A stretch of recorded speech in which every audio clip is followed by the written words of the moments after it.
Doctor को भगवान का रूप इसलिए कहते हैं क्योंकि वो हमारी जिंदगी बचाते हैं। लेकिन जब डॉक्टर अपना फर्ज भूल जाएं और जिंदगी से ज्यादा जरूरी रुपया हो जाए तो आप क्या कहेंगे? ऐसा ही कुछ राजस्थान के उदयपुर की गीतांजलि अस्पताल में हुआ है, जहां इलाज के पैसा जमा नहीं कराने पर इलाज बंद करने की खुलेआम धमकी दी जा रही है। हम आपको अस्पताल प्रशासन और पीड़ित के बीच बातचीत का ऑडियो सुनाते हैं। जब तक जेब में पैसा तब तक होगा इलाज, पैसा खत्म तो इलाज भी खत्म। एक निजी अस्पताल ने की मानवता की हदें पार। पैसे जमा नहीं करवाने पर इलाज बंद करने की दी धमकी।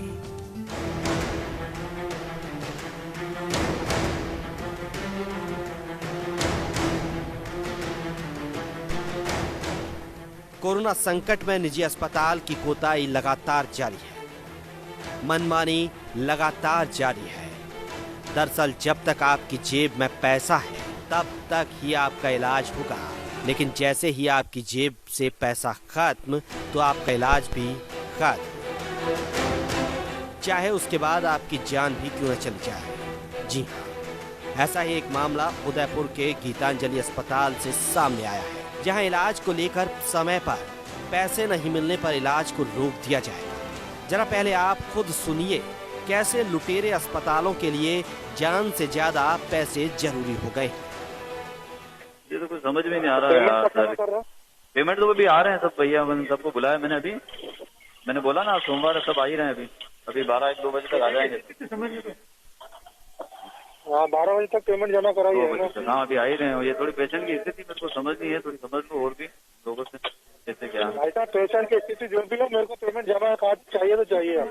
अरे यार तो सर पेशेंट की स्थिति तो मुझे देखना तो दो ना। मैं तो आ रहा हूँ, जमा मना तो नहीं कर रहा हूँ, बात तो कर रहा हूँ। पेशेंट की स्थिति जो भी है आपको पता भी है ना, पेशेंट की स्थिति अच्छी नहीं है। आज पेमेंट चाहिए मेरे को। आज पेशेंट के साथ भले कुछ भी हो, मतलब एक बार देखो नहीं, बात नहीं करूँ तो 2 मिनट बस बात तो करने दो मेरे को। बात करो और पेमेंट चाहिए मेरे को आज, है ना।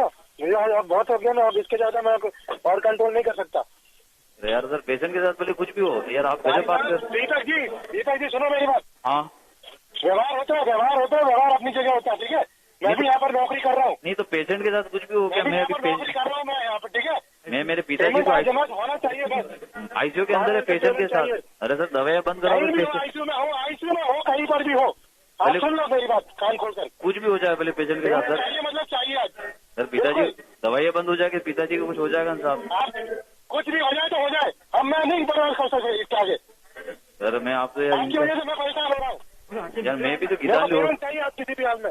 सर गीतांजलि मैं बहस नहीं करना चाहता। मैं गीतांजलि हॉस्पिटल में आया हूँ। भाई बंधु के नाते मैंने मेरी बात सुनो। मैं गीतांजलि हॉस्पिटल में सर इलाज कराने आया हूँ ना सर। मेरी बात तो सुनो। मैं भी तो इलाज कर रहे हैं, हम लोग इलाज कर रहे हैं, समझ में आई है। और आपको शुरू से हम लोग समझा रहे हैं। नहीं तो मेरी लिमिट 2 लाख है तो 2 लाख है। मैं आईसीयू के अंदर हूँ। चाहिए किसी भी हाल में। सर मैं आईसीयू के अंदर भी हूँ, मुझे नहीं मालूम। अब मैं मेरे सब्र खत्म हो गया, ठीक है। मेरा कंट्रोल खत्म हो रहा है, मेरे को गुस्सा मत दिलाओ। मैंने आपके भाई बंधु के नाते मैं आता हूँ मिलता हूँ। मैं नहीं हूँ ऑफिस में, आप आके मिलो। तो सुना आपने, समय पर पैसे जमा नहीं करवाने पर धमकी तक दी जा रही है। मरीज का हुक्का पानी यानी कि दवाइयां तक बंद कर देने की बात कह रहे हैं, लेकिन पीड़ित के बेटे के पैसे जमा करवाने की बात तक नहीं सुनी जा रही। इन्हें तो चाहिए तो सिर्फ पैसा, चाहे मरीज का इलाज सही से हो पाए या फिर नहीं। तो चलिए आपको गीतांजलि अस्पताल की सच्चाई से रूबरू करवाते हैं। क्या आखिर अस्पताल में मरीजों को वाकई में अच्छा इलाज मिलता भी है या नहीं? इलाज के नाम पर चल रहा लूट का खेल। गीतांजलि अस्पताल में आखिर हो क्या रहा? स्वास्थ्य सेवाओं में नहीं दिखा कोई दम। मरीज का 6 दिन में कर दिया 2 बार ऑपरेशन। परिवार पर तीसरा ऑपरेशन का बनाया जा रहा दबाव। ऑपरेशन के नाम पर बना रहे लाखों का बिल। मरीज की जिंदगी से ज्यादा पैसा इतना जरूरी? दमामी निवासी देवीलाल, जो हिंदुस्तान जिंक देवारी उदयपुर में कार्यरत है, उन्हें पेट की समस्या हो जाने के कारण उदयपुर के गीतांजलि अस्पताल में भर्ती करवाया गया था, जो कि अभी तक अस्पताल के आईसीयू में भर्ती है। लेकिन लुटेरे अस्पताल ने पैसे कमाने के चक्कर में मरीज का 6 दिनों के अंदर ही 2 बार पेट का ऑपरेशन कर डाला।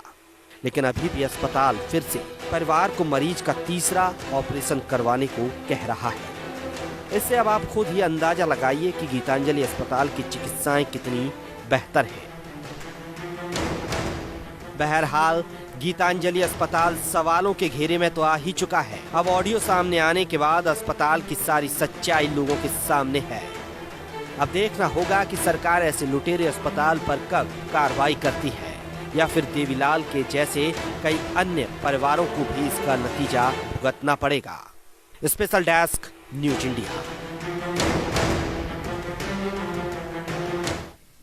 तो रिपोर्ट आपने देखी किस तरीके से यहाँ पर अस्पताल में धोखाधड़ी की जाती है, इलाज के नाम पर पैसा वसूला जाता है, लेकिन यहाँ पर मरीज का इलाज नहीं कराया जाता।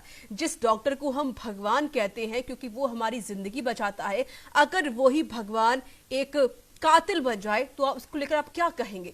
हमारे साथ जुड़ चुके इस पर चर्चा करने के लिए मरीज के बेटे हैं दीपक दमामी।